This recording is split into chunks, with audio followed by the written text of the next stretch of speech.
Maganda at maluwalhating araw po sa inyong lahat. Ngayong Biyernes, ika-4 ng buwan ng Hunyo, taong 2021. At paalala po sa inyong lahat, magsuot po tayo ng ating face shield, ng ating face mask. At pag kayo po ay nasa labas na ng inyong mga tahanan, be sure kayo po ay magsuot ng inyong, or rather, mag-observe ng 2-meter distance or 6 feet. And palagi po kayo magugas ng inyong mga kamay with soap and water.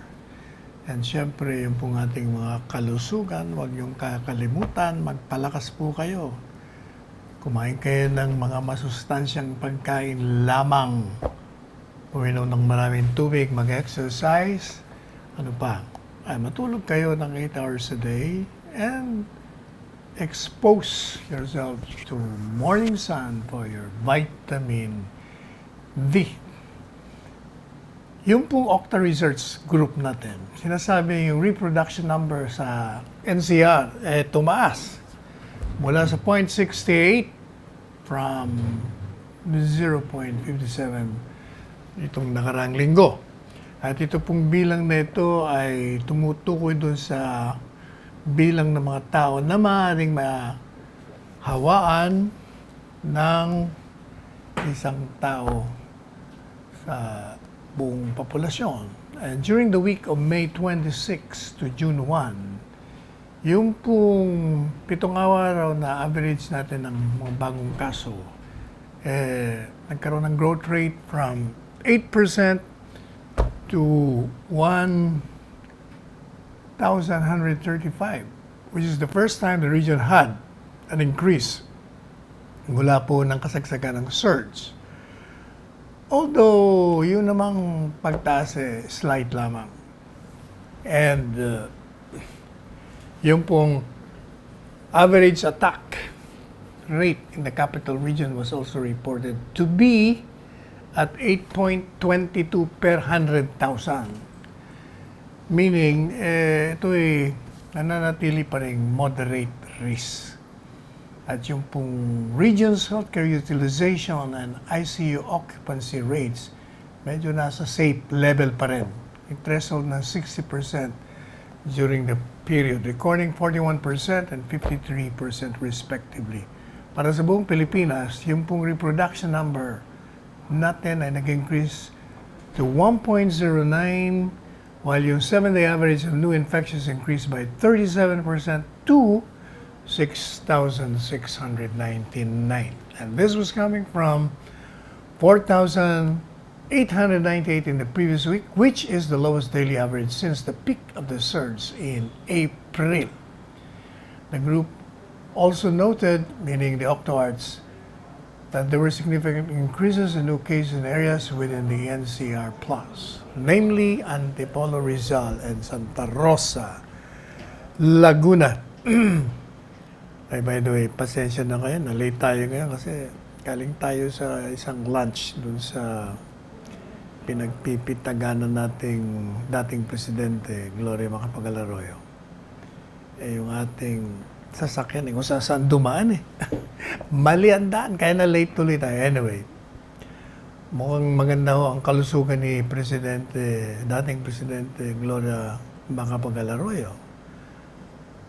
Dahil siya hindi lumalabas, papahinga, at ipinapaabot sa inyo nga pala ang kanyang mainit na pagmamahal at pag-aalala sa inyo. Anyway, sangayon po dito sa SWS, 89% ng mga Pilipino nag-aalala na baka sila magkasakit ng COVID-19. Yun ang lumalabas sa Social Weather Station survey na lumabas ng Huwebes. At ito pong survey, ginawa ito sa pagitan ng Abril 28 hanggang ikalawang araw ng Mayo. At sa ngayon po sa SWS, yung 70% talagang nag-aalala. Yung 19% naman ng ating mga kababayan, medyo worried na maaari silang magkasakit ng malubha Pero yung 11%, hindi masyado. Hindi sila natatakot na baka sila magkaroon ng sakit ng coronavirus. Ito kahit na nga ang ating pamahalaan, sumusulong ang kanyang programa sa pagbabakuna na sinimulan natin mga 3 buwan na nakakaraan. Sa ngayon, yung pong fully vaccinated, meaning yung 1 dose and second dose, maabot na sa 1.2 million na mga individual. At yung pong total na naibakuna na, mahigit na pong 5 bilyon. 5,180,721 doses ang naiturok na sa ating mga kababayan sa ngayon po sa DOH. At yung pong survey, nagpapakita rin na yung 49% ng mga Pilipino naniniwala na the worst is yet to come. Madalit sabi, meron pa ho tayong inaasahan na dumating pang malubha. Samantala, yung 50% ng mga Pilipino, mas naniniwala naman na the worst is behind us, na lampasan na natin. Whatever, sa atin, kung ano ang dapat natin gawin upang mabawasan ang panganib sa coronavirus, gawin na lang natin. Sapagkat tayo lang naman ang paulit-ulit nating sinasabi ang makakaligtas sa ating mga sarili. Pag tayo ay sumusunod sa mga health protocols, pagsusuot ng face mask, face shield, paghugas ng kamay, pag-observe ng 2 meter or 6 feet distance, tayo ay nasa mabuting kalagayan. Pero itong si Mayor Isko, sabi niya, kung ang panahon na itong ating national government, tanggalin na yung requirement na magsuot ng face shield sa labas ng kanilang mga bahay. Ano naman kayo naisip nila itong si Mayor Isko? Mayor Isko, makinig ka kaya sa mga doktor muna. Huwag nating pangunahin ng mga scientists, mga doktor. Kasi sabi niya, yung face shield ay dapat ipatigil ng i-require sa general population at gamitin na lamang sa ospital upang makabawas sa gastusin at intindi ng taong bayan. Tayo na lang yata raw sa buong mundo ang nagre-require ng face shield. Alam mo, Mayor Isko, huwag naman sasama ang loob mo pupunahin kita. Yung mga nasa ibang bansa, marami na kasing nabakunahan doon. Kaya medyo okay na. Kaya medyo yung mungkahe mo, ilamesa muna natin. Tinan mo yung DOH. Ino-oppose ka ng DOH. Hindi siya sangayon dyan sa mungkahe mo na luwagan ang patakaran ng pagsusuot ng face shield. Kasi yung face shield, sa mata po yan. Yung mata natin, baka madapuan tayo Hindi po ba?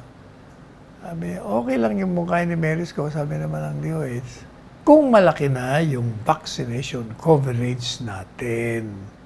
Hindi pa pwedeng tanggalin ang face shield policy sa ngayon. Sapagkat yung 2 dose vaccination coverage, mababa pa. Dahil nga, hindi pa dumarating yung inaantay natin na dagsa-dagsang bakuna. Isa pa, merong mga scientific studies, madalit sabi, yung mga pinag-aaralan ng mga scientificong manunuri, na yung face shield, kung ikukombinasyon mo sa face mask at magdidistansya ka ng 1 metro, sa akin nga, 2 metro, di ba, panawagan natin. Kasi yan ang World Health Organization requirement. Ito daw magbibigay ng mas malaking porsyento, 95%, na hindi ka mahahawaan. So, hindi pa napapanahon na tanggalin natin yung pagsusuot ng mga face shield, lalong-lalo na doon sa mga lugar na marami ang nagkakasakit ng coronavirus. Of course, alam naman natin na hindi madali ang pagsusuot. Pero sa totoo lang, hindi naman mahirap magsuot eh. Kasanayan lang. Ako sanay na po. Nakakalimutan ko nga na ako'y may suot. Kaya pag ako'y kumakain, wala. Tinatamaan niya yung face shield ko. Pati na yung face mask kung wala akong face shield. Sanayan din lang. Kayo talaga. Anyway, sa ngayon naman sa DILG, ganun din. Hindi rin sila kumbinsido niya sa panukalang yan. Hindi pa napapanahon para tanggalin ang face shield. Yan ang sabi naman ng ating DILG sa pangunguna ni Secretary Ed Anyo. Alam nyo, yung paggamit ng face shield, dagdag yan, maliban pa dun sa face mask. Pag ito'y tinanggal mo, delikado. Nakaligtas ka nga makapasok dun sa bibig mo, sa ilong mo, yung mata mo. Kaya, hayaan na natin. Huwag natin pangunuhan ng mga siyentipikong manunuri nitong sakit na ito. O kahit nga si Dr. Edsel Salvana, sabi niya, alam nyo, yung pagsusuot ng face shield, ito'y batay sa solidong siyensya, solid science. Yung mga face shield, sa ngayon kay Dr. Salvana, maliban pa sa binibigyan ng proteksyon ng inyong mga mata at mababawasan ang probabilidad na yung mga taong walang face shield, hawakan ng kanilang mukha. Kagaya ko, ako madali sumawak ng aking mukha eh. Kung walang face shield, di pag yung ating kamay ay mayroong virus, di nailipat na. At wala naman daw pong ebidensya dyan sa India na yung face shield, pagsusuot on top of a face mask, reduce transmission in community healthcare workers who are going house to house to check on COVID-19 suspects. Yung eye protection daw, binabawasan by 78%. At pag kinumbinasyon mo pa ng physical distancing and mask, talagang bababa yung panganib by more than 90%. So, dapat mask plus shield plus physical distance plus good ventilation, bahagi po yan ng Swiss cheese model na nagsasabi na yung multiple layers of protection serve to further decrease the risk when imperfect interventions are used together. Yung po mga kaso natin dito sa NCR ay bumababa ang number of cases. Pero ito'y madali uling umakyat pag tayo'y naging, anong tawag doon, complacent. Alam niyo naman maraming variants na mas mabilis na makahawa. So, ito ang panahon na hindi tayo magre-relax ng mga protective gears natin. Ngayon, pag nabakunahan na ang karamihan sa atin, siguro, pwede na tayo mag-isip na babaan natin, luwagan natin yung mga health protocols natin. Pero hindi sa ngayon. Makikinig kayo kay Dr. Salvana. Kaya, may risko. Magsuot ka muna ng face shield mo. Ayaw namin yung mayor ng Maynila magkakaroon ng sakit ng COVID. Alam niyo ba na yung Mindanao ngayon, nauuna na yung NCR sa pagdami ng mga kaso ng COVID. Sangayon po yan sa DOH. Kasi lumalabas na mas marami ang bilang. Katunayan nga dyan sa Davao. Balita natin si Mayor Sara. Gusto niyang ipasailalim sa modified ECQ. Di ba? Ano ba sila ngayon? ECQ ba sila ngayon? O GCQ sila. Sa ngayon po sa DOH Epidemiology Director na si Dr. De Guzman, Aletea De Guzman, habang yun daw mga kaso ng COVID ay hindi naman ganun kataas. However, yung pong mga nandyan sa Rio ng Mindanao, tumataas at mabilis ha. And as of June 2, sabi ko na DOH, there are 11,391 active cases in Mindanao. Kung ikukumpara mo, dun sa 10,000 at 174 na kaso sa Metro Manila. At sabi po ng DOH, minomonitor namin to dahil yung bilis, kung titingnan mo yung graph, medyo sharp ang increase, steep. At alam naman natin na mabilis ang pagkalat nito. At pag ito'y mabilis, talagang nandun ang panganib na yung maliit na kaso ng mga bilang ng mga kaso, parang may multiplier effect yan. Dadami. Lalong-lalo na nga, yung mga dumarating na variant sa atin, parang mas mabilis ang transmission. Pero nung tinanong siya, kung kinakailangan na ilagay ang Mindanao sa ilalim ng mas striktong regulasyon on health protocol, sabi naman ni Dr. De Guzman, kailangan maging rational sila when imposing heightened community restrictions. Gaya na sinabi natin kanina, si Mayor Sara Duterte,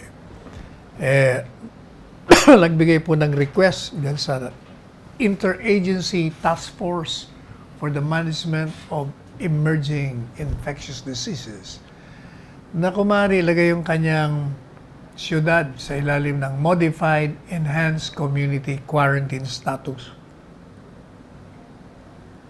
Mula po ng June 5 to June 30 dahil nga sa napapansin nila na mabilis. Umaakit na naman ang bilang ng coronavirus niyan sa Davao. Kaya po sa isang payag, yung City Information Office ng Davao, nagpadala po ng request niya sa IATF na sa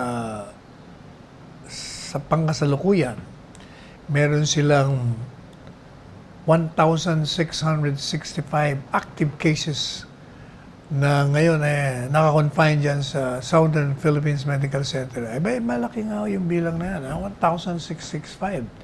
Mataas ho yan.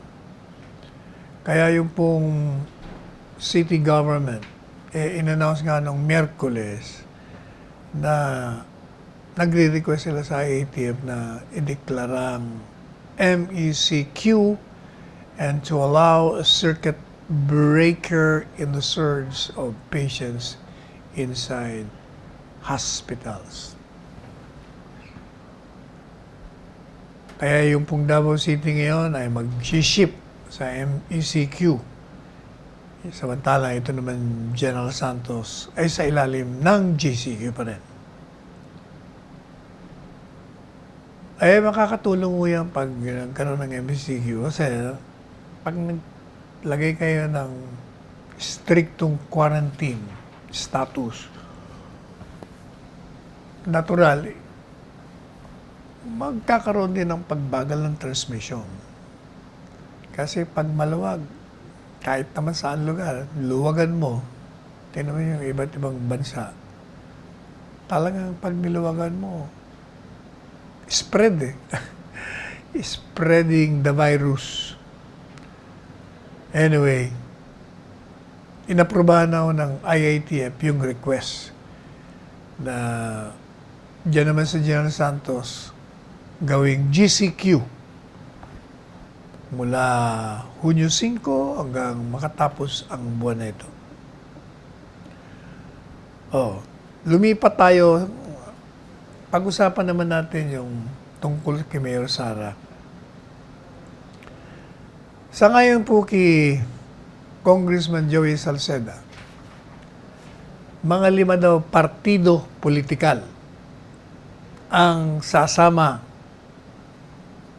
at magbibigay suporta dito sa inaantay na pagtakbo ni Mayor Sara sa 2022 national elections bilang presidente. Hindi naman niya binanggit ang mga partido at sinabi niya, bahala na sila mag-announce. Ikaw talaga, Kong Joey. Sinabi mo pa. Inunahan mo pa yung mga partido. Anyway, meron siyang fearless forecast.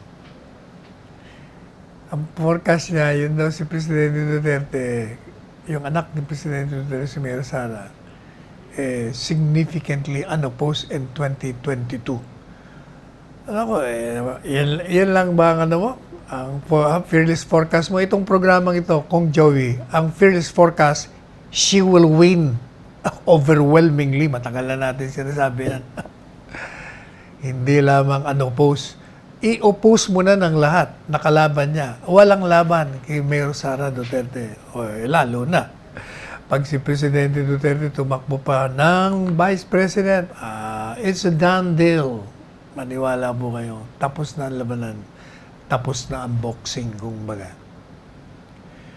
Tinatanong daw lang Daily Tribune si Kong Joey Salceda, kung si Sara Duterte daw, si Mayora, mapagkakaisa niya yung divided dyan sa PDP laban. Sabi naman niya, she can, but the strategic pathway for her to win is to form an alliance. Alam niyo, ako, sasabihin ko na sa inyo, sabihin niyo naman, meron naman ako mga bago. Kahit pa magkahati-hati ang PDP laban, hindi po yan sagabal upang manalo si Mayor Sara. Kasi nga, ang taong bayan ang may gusto na siya ang maging susunod na presidente. Maniwala po kayo.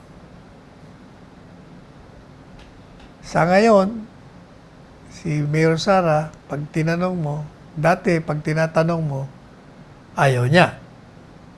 Gusto niya nga sa ano pa, sa 2028. Pero pag tinatanong mo siya ngayon, no comment na siya.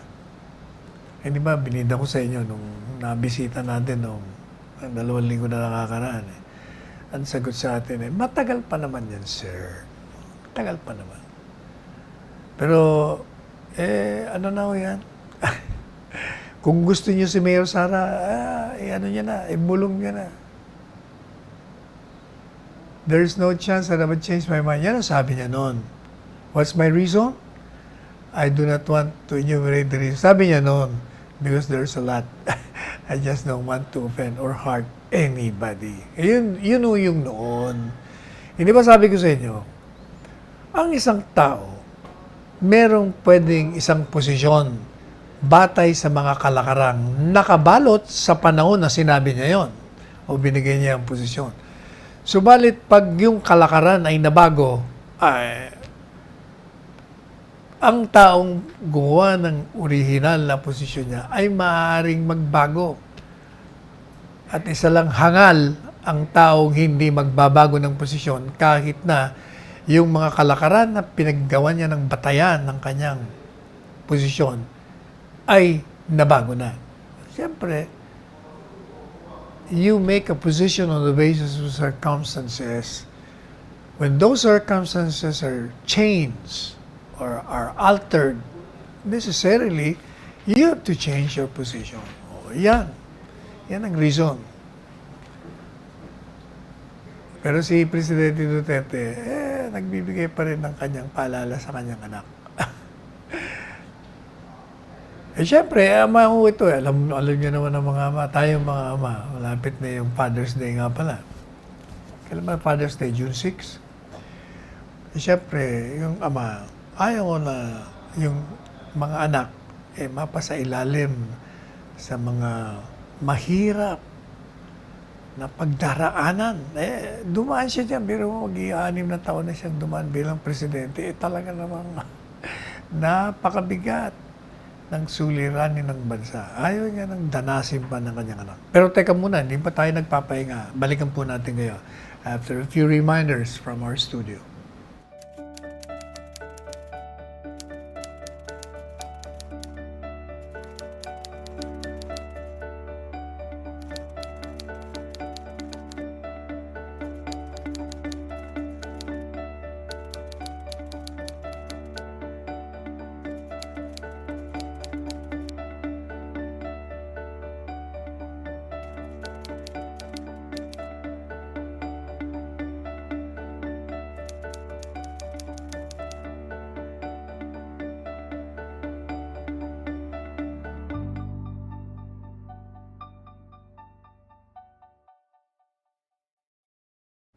Samantala, meron namang napapabalita. Nag-speculate na naman ng mga tao. Dahil itong si dating kandidato sa Panguluan, yung brad natin sa Sigmaro, na si Gilbert Gibo Teodoro Jr., lumipad siya sa Davao at nakipag-meeting siya kay Mayor Sara Duterte. At ang sabi ni, ito naman si Congressman Nonoy Andaya Jr., nagpalabas sa kanyang Facebook. Siya raw ay, "On my way with my Vice President to meet my President, Don Dil Fox." Mga ano nyo, mga wishful thinking. Kasi, para bagang pinalalabas na itong si Gibo Teodoro magiging vice presidential candidate ni Mayor Sara.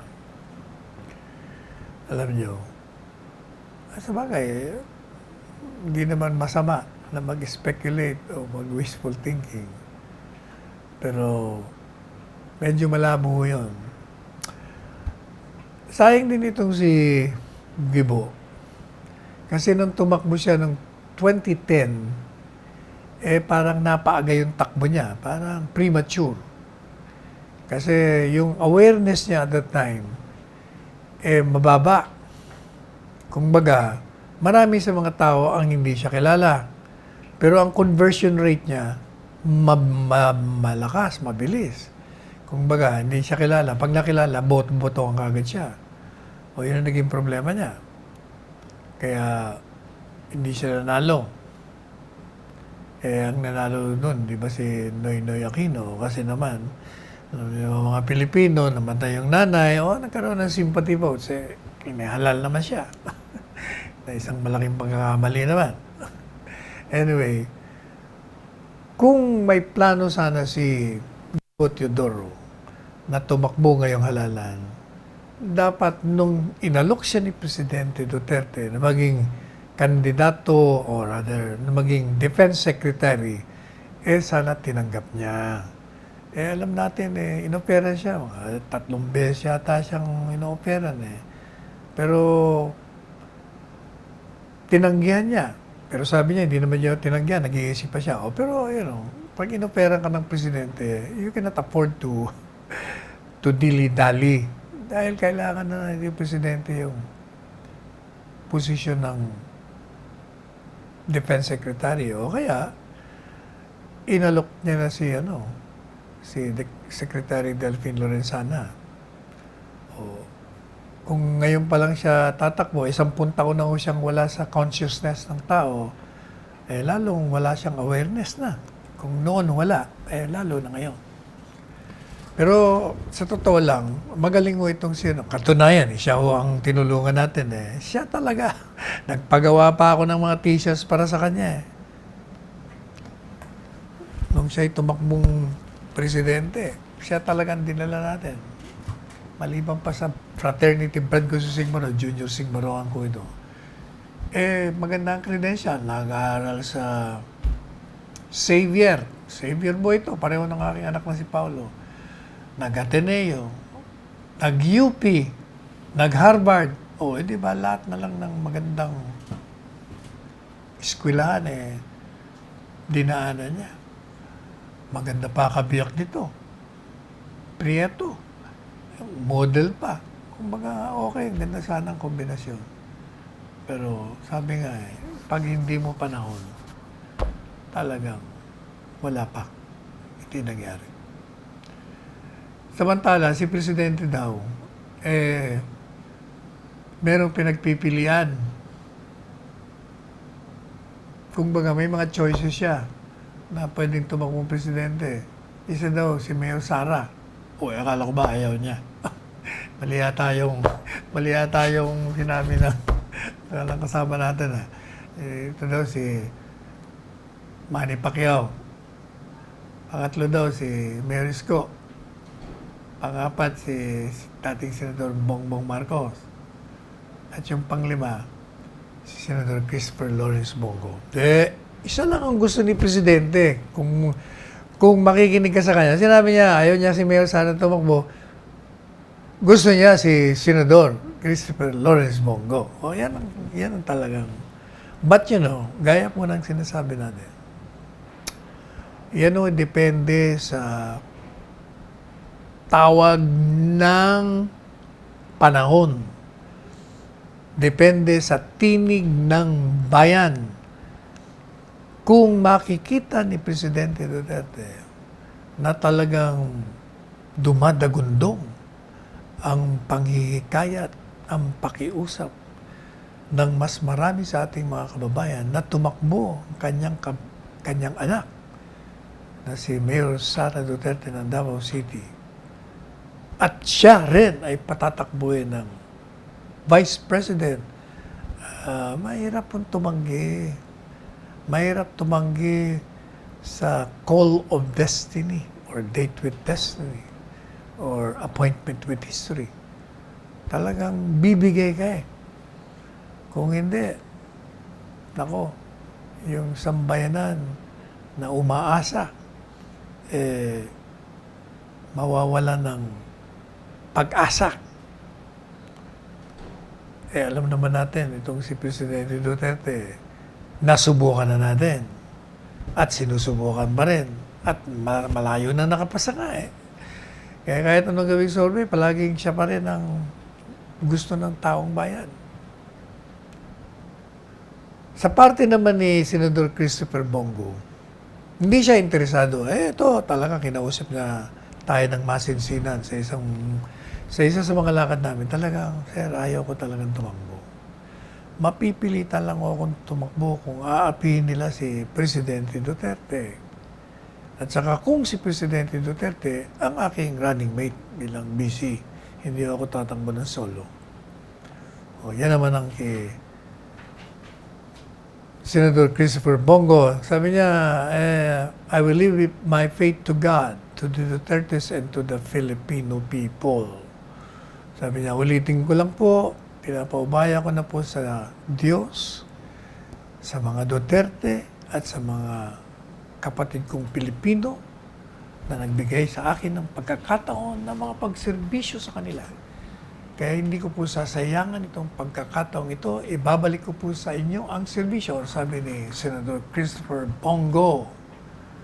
Siya raw po ay naniniwala sa pamilyang Duterte, sa kanilang liderato, at kung ano pa ang kanilang magiging desisyon ay susuportahan niya.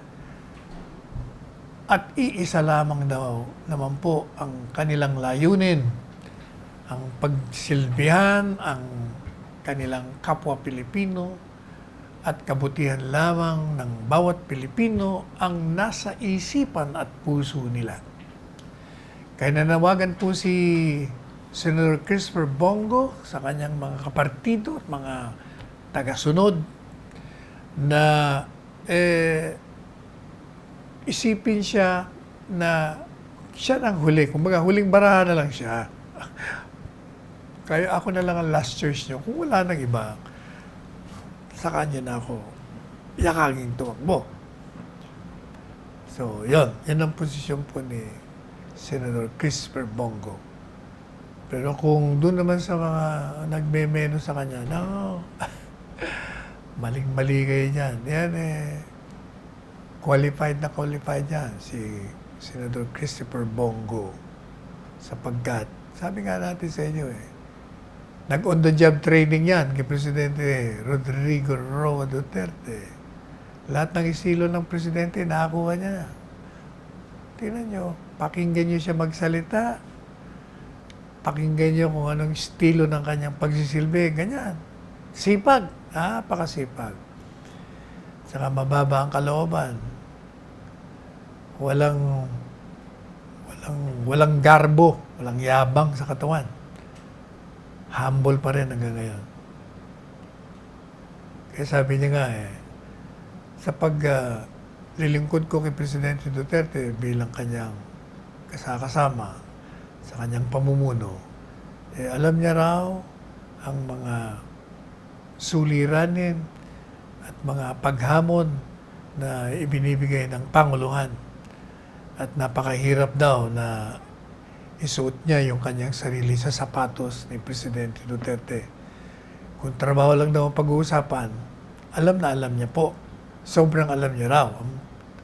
Ang trabaho ni Presidente Duterte, napakahirap. Alam niya yan.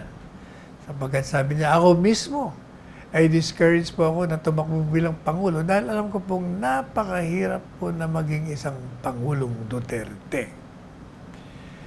Ang gusto niya lang naman daw po ay para sa bansa na makaahon dito sa pagbagsak ng ekonomiya dahil dito sa pandemya, tayo manalo rito. Magtagumpay tayo laban dito sa sakit na ito. At ibalik natin ang normal na pamumuhay ng buhay ng mga Pilipino. At siya po ay sumumpa na patuloy niyang pagsisilbihan ng sambayanang Pilipino sa abot at sa galing ng kanyang kakayahan. Meanwhile, nung tinanong naman siya, si Presidente Duterte ba interesado ang tumakbo bilang Vice Presidente? At sabi naman po ni Senator Christopher Bongo, yung Presidente kasama yung buong administrasyon nananatiling focus, nakatutok sa pagsagot dito sa pandemya at iba pang pangangailangan ng mga Pilipino, lalong-lalo na yung mahihirap.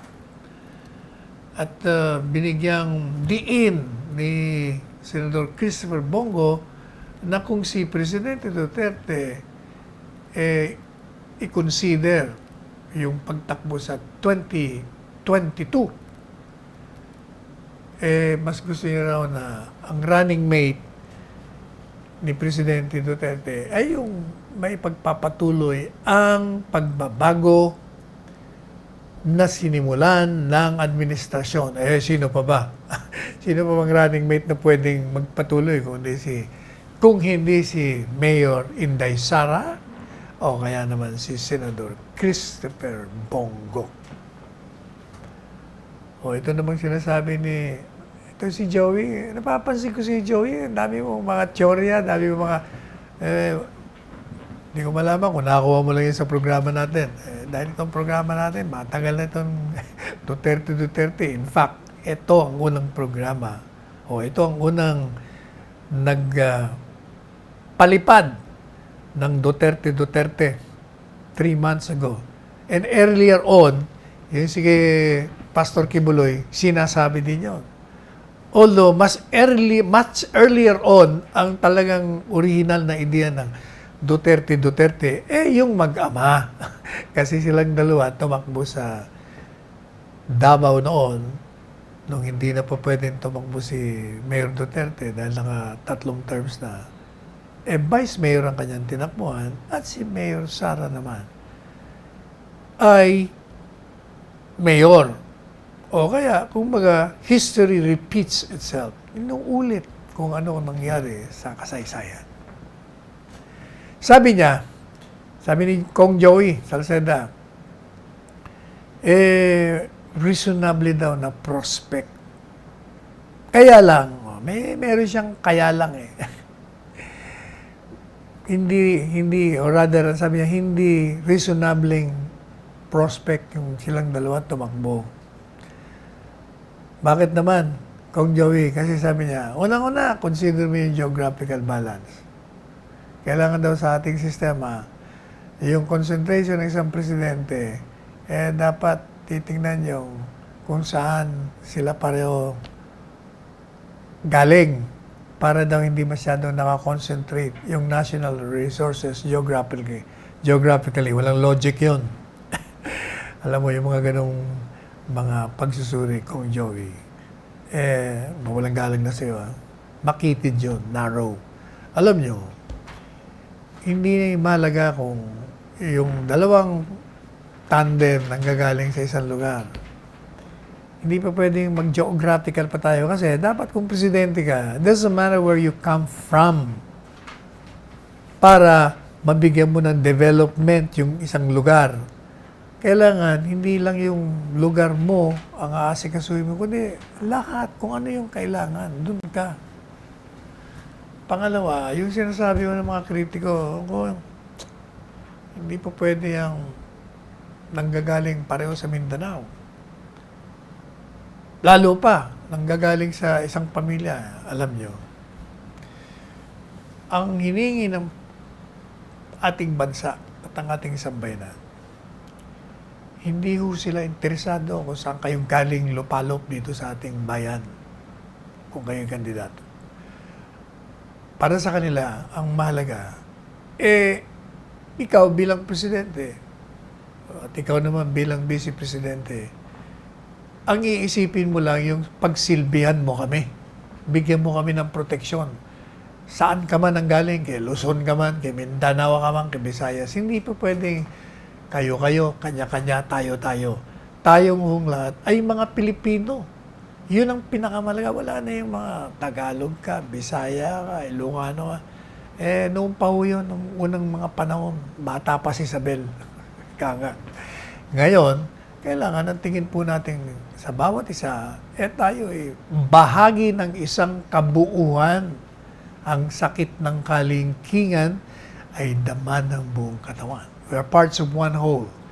And the movement, as well as the suffering of one part, affects the entire whole. O, yan.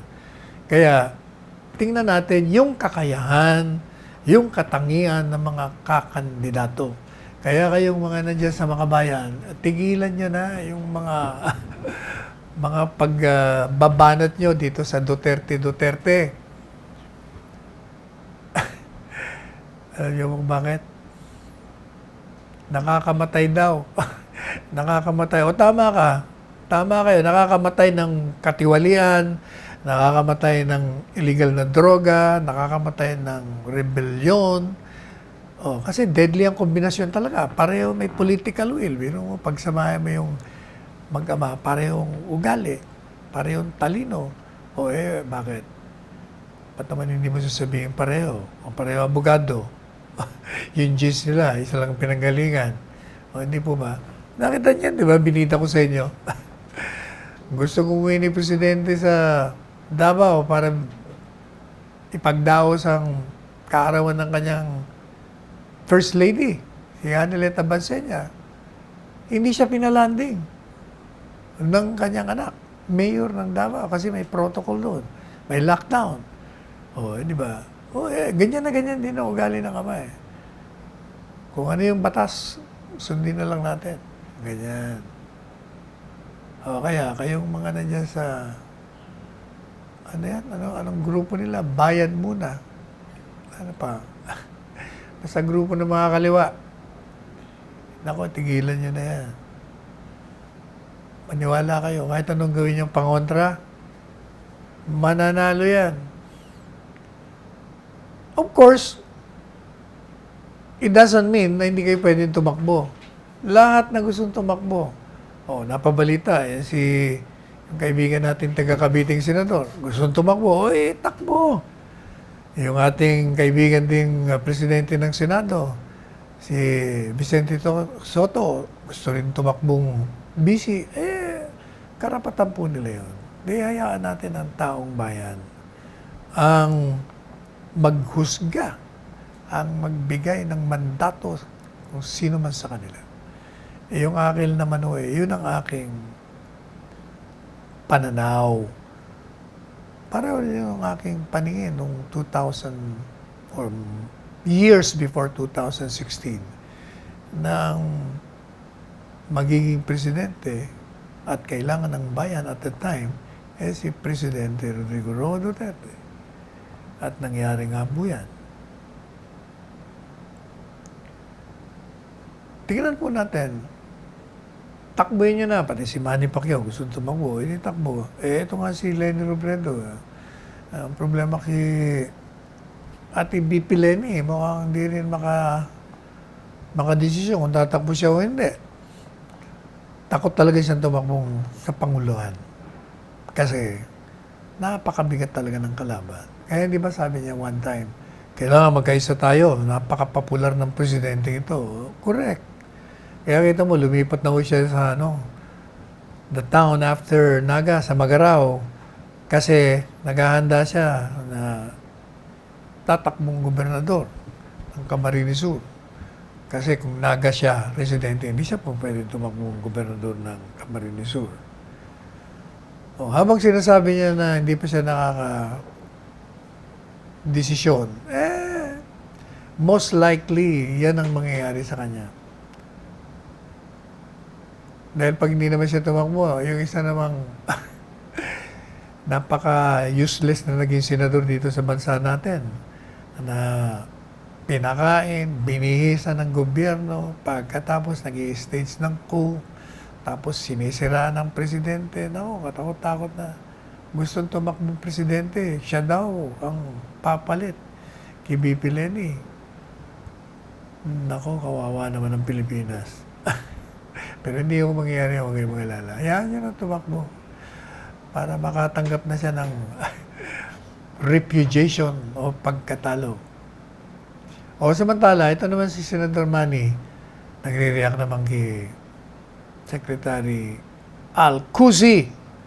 Sabi yung si Secretary Ale, sa halip na harapin niya yung tungkol niya bilang energy czar, mumuliti ka. Ikaw naman, Senator Manny, hayaan mo na siya kasi yung si Senator Al-Kusi, matagal na yan sa gobyerno, matagal nang naninilbihan yan. Alam niya ang kanyang ginagawa. Yan namang pagdating sa usaping politika, kasama yan sa kanyang pagkatao rin. Meron din siyang mga paniniwala, mga advokasya. So kung anong sinusulong niya dyan sa kanyang partido, ayan kanyang paniniwala. At dapat nating igalang. At hindi naman niya napapabayaan ang kanyang trabaho. Gaya nga siya, sinagot niya na nga si Senador Manny. Sabi niya, hindi. Ayan, lahat yan. Nakahanda tayo dyan. Meron na kaming nakalatag dyan. Yung mga occasional brownout, wala yan. Sabi niya. Ready kami dyan. Ayan daw kasing yung mga outages na yan, yung cost ng red alert status to unplanned. Ito naman daw due to higher heat index. Whatever, basta ito masasabi ko sa inyo, si Senador Al-Kusi ay competent sa kanyang trabaho. He knows what he's doing and he's prepared to respond to whatever emergencies that this energy looming, whatever, whether looming o hindi, na ibibigay sa atin. Pero inaabot na naman tayo ng oras. Paano ba yan? Palagi na tayong mabilis.